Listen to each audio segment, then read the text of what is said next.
gonna kill you in a few days. A pandemic so severe, Black Death caused such horror and fear, and there ain't no cure for that, girl. You'll be dead in no time flat, girl. You get acronecrosis from the Yersinia pestis, and it makes your tongue a black, girl. Gonna bury you out and back, girl. Ooh, fleas on rats, fleas on rats. Ooh, fleas on rats, fleas on rats.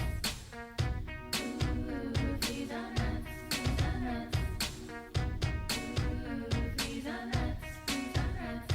Started in China, don't know how, but the Mongols used biological warfare. At Kaffa, hurl plague corpses at the Genoese. The Italians fled back to Sicily, and in 1347, Black Death set a load to Europe in the form of infected fleas. From port cities along trade roads, buboes swelling in the nose, and it spread real fast like that, girl. Better flee when you see a rat, girl. People living for the now, bro, like that book by Boccaccio.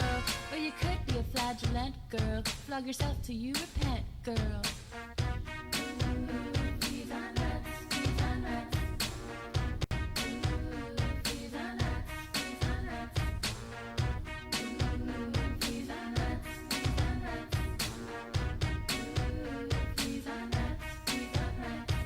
Kilometers a day, and in 5 years killed 2/3 of the population. Some blame the lepers or Jews, did the poison the wells. It led to peasant revolts, loss of faith, and some serious persecution. People carried pouches of herbs to protect them from the smell.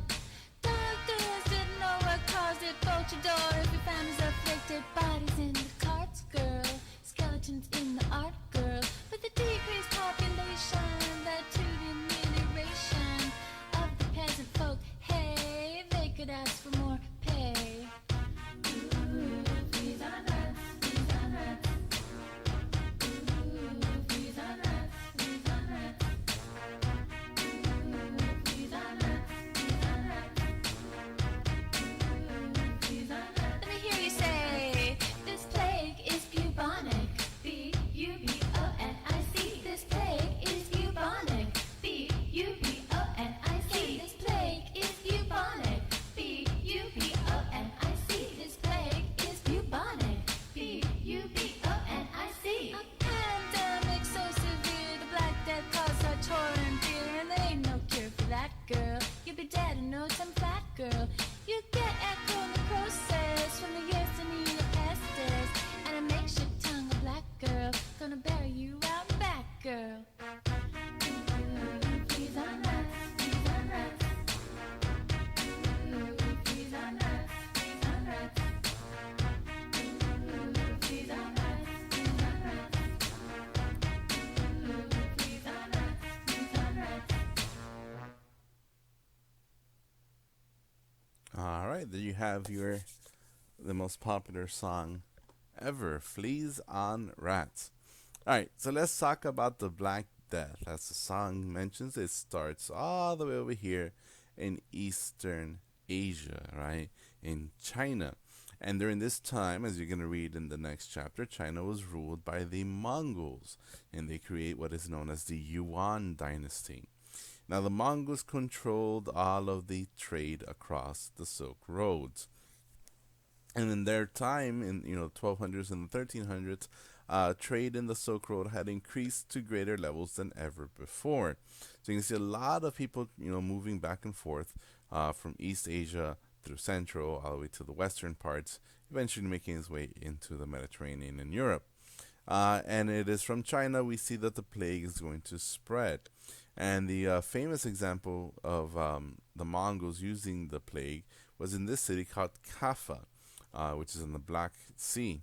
And the Kaffa was a territory ruled by the Italians, and then the Mongols were trying to attack the city, and they couldn't get into the city, so they started launching bodies with catapults of people who were infected with the plague. And then the city, of course, got sick, and most of them died. But the Italians then fled and ran away, went back home to Italy. But of course, what went with them? The disease, the plague. And once it landed in Italy, it would spread throughout Europe. It would also spread throughout North Africa. It would spread into the Middle East, right? But notice how it won't spread into India, right? India and sub-Saharan Africa, right? They simply will not get impacted by this disease. So, anywhere between 33 to 50% of the population of Europe died. Some places like Italy is going to be harder hit. Oh God, no, not again. All right. Places like Italy are going to be harder hit because they have so many cities. Remember, cities are going to have a large population density, a lot of people living next to each other, so it's much easier to transmit the disease. And the population is going to die, and this is going to mess up their economy because, of course, there's less production and less trade. It's also going to discredit the church. Because remember, the church has always said that God, you know, works in mysterious ways. Um, so when people start dying left and right, people who are good people, honest people, hardworking people, and you start questioning, hey, why is everyone dying? And the church's response is, that's what God wants. That's not an answer people really want to hear when their brother, their sister, their son, their daughter, their father is passing away. So because the church isn't able to answer it, let alone stop the spread of the disease, they lose a lot of credibility. Now, a positive effect of the Black Death or the bubonic plague is that there's going to be less serfs in Europe.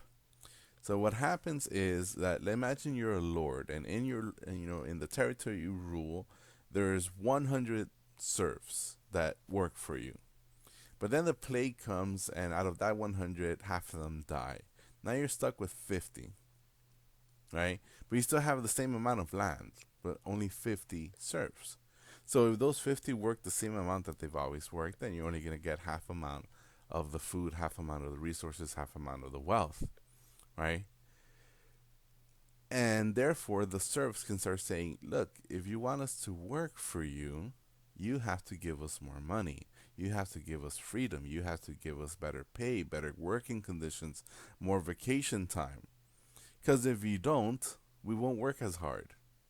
And if we don't work as hard, half of your land is going to go to waste. Half of your wealth is going to go down the drain.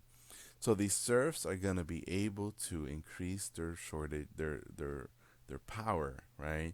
And become free, become independent. They're free themselves. I mean, they might still be peasants, but at least they're not serfs anymore. We're also going to see another effect is that the nobility is going to lose power to the kings even further. Why? Because they died. Right? The nobility is going to die. Their family's going to die, and then the king's going to come in and say, okay, the territory that used to be yours is not really mine once again. So here we see some of the major effects of the bubonic plague. After the bubonic plague, starting in the 1300s, 1400s, all the way into the 1500s and 1600s, we see movement in Europe known as the Renaissance. And this is kind of like the recovery of Europe, especially Italy, who's going to be where the Renaissance is going to be centrally located. And the Renaissance literally means the revival, right? The renacimiento in Spanish, the rebirth of Greco-Roman culture. Now, the Europeans always had Greco-Roman culture, but it was located, amongst the elites, amongst the monks and the priests and the upper class people, and it was very limited, right, in its scope and its popularity. Other cultures, other civilizations like the Byzantines and the Muslims, they've incorporated Greco-Roman culture into their societies since the beginning of the post-classical era. But now Europe is going to kind of rediscover its classical past, right? The civilizations of the Greeks and the Romans. So we're going to see this new culture, there's Renaissance culture, come back to life. And we're going to see an increased use or view of humanism. So we're going to see new ideas about Greek and Roman arts and sculpture and literature, right? Not new ideas because, they're old, they're classical, but they're going to come back to Europe for the first time in a very long time. This is going to be fueled by humanism. So throughout the entirety of the post-classical era or the Middle Ages of Europe, the most important thing to the average life of the average European was God, right? God creates everything, God gives you everything, God takes everything away. And therefore, nothing can be done, nothing can be achieved, nothing good or bad can come if it's not God's will. Now, the humanists are saying God isn't everything. God gives us humans, free will and free thoughts, and we can make our choices. And therefore, the decisions we make and the achievements we succeed in are our own doing. So, humanism is the focus on the individual, the greatness that a person can achieve in their lifetime, right? And so we see a kind of is slowly is going to start changing this focus from religion, right, in the Middle East, in medieval Europe, to more individual accomplishments, humanist accomplishments that we're going to start seeing at the end of the post-classical era with the Renaissance. So, in fact, the Renaissance, when you look at European history, is the marking point of the end of the Middle Ages and the beginning of the modern era, right? So, in world history terms, the Renaissance goes from the end of the post-classical era, which is Unit 4, all the way into Unit 5, which is the early modern era. Another big uh, part of the this humanist culture is the idea of education. Because remember, when you get educated, you become better, you become smarter, you improve yourself, and you can continue improving once you learn, are able to learn for yourself, right? So education becomes a bigger deal for the Europeans, and more people are going to be educated. So of course, there's a lot of famous works of art of the Renaissance, like Michelangelo's creation of Adam, right? And we compare the realism of this artwork with some of the medieval artwork. It's kind of like um, it's funny to look at how the medieval artists wrote or drew, I should say, right? You have people as tall as buildings and stuff. But remember, the medieval Europeans, they weren't really focusing on realism; they're focusing on religion. So here we have a Byzantine type of uh, artwork, right? Versus a Renaissance artwork, right? So Byzantine would be like medieval. This would be Renaissance, and we clearly see, this weird baby-looking Jesus to the more realism-looking Jesus, right? You can see the difference, the use of shadow and light in this one, where everything here is monotone. So, of course, art improves and gets better, more advanced over time, from the Middle Ages to the Renaissance. But again, that is a focus on realism, focus on human beauty.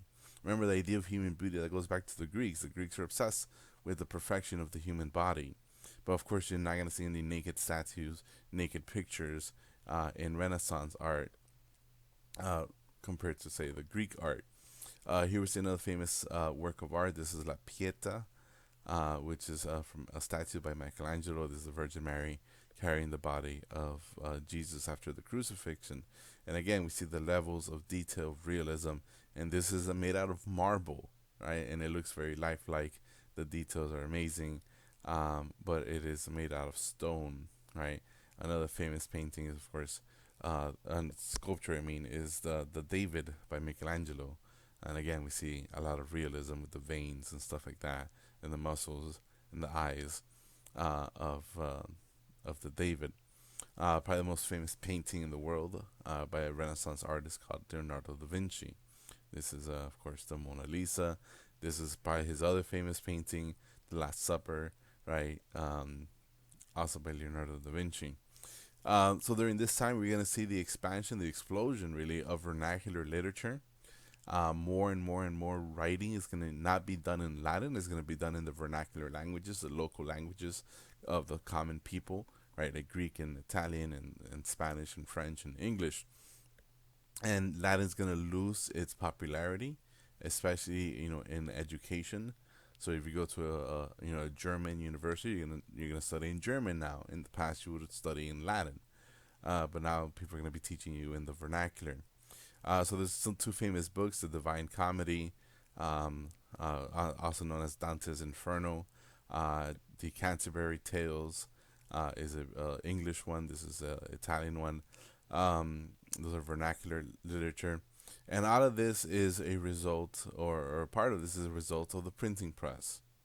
And the printing press that you see here is a modification, it's a modified version of what the Chinese had invented going back to the Tang Dynasty, right? So that, the printing technology had diffused across Asia through the Middle East all the way into Europe. And the guy who invents the printing press, his name is Gutenberg, Johannes Gutenberg. He's German, and he's gonna start printing books for the first time in Europe. And we already know the big changes that printing brought to China is going to do the same thing to Europe, right? Where books are going to be cheaper because paper and printing is cheaper than handwriting stuff, which means more people can get educated, more people can read, and more people can purchase literature like these two books. We're also going to see the increase in patronage, especially the Italians. The Italians are going to be super wealthy because they're going to start controlling more and more of the Mediterranean trade, especially as the Byzantine Empire is declining. And they're going to sponsor works of art, right? The Da Vinci's and the Michelangelos and all the other Ninja Turtles, they were all being paid by wealthy families or by the church to produce these works of art. And it kind of makes sense why so many works of art are of religious nature. And the Italians, of course, are going to be part of that Eurasian trade, right? The Silk Road, the Mediterranean, even the Indian Ocean. And even though they're not sailing across the Indian Ocean, they're going to be linked through it, through the Muslim world. And again, we see the growth of the cities like Venice and Florence, and they're gonna spend a lot of money in Renaissance architecture. And if you look at the architecture, right, we see the big domes, which is the Roman style. We see this columns, which is the Greek style. We see this triangular thing, which is another Greek feature. So the Renaissance is going to bring back the Roman and the Greek levels types of architecture. This is going to replace the Gothic architecture of the medieval age. All right, so that is our final video for chapter 12. Thank you for your patience, and go to sleep.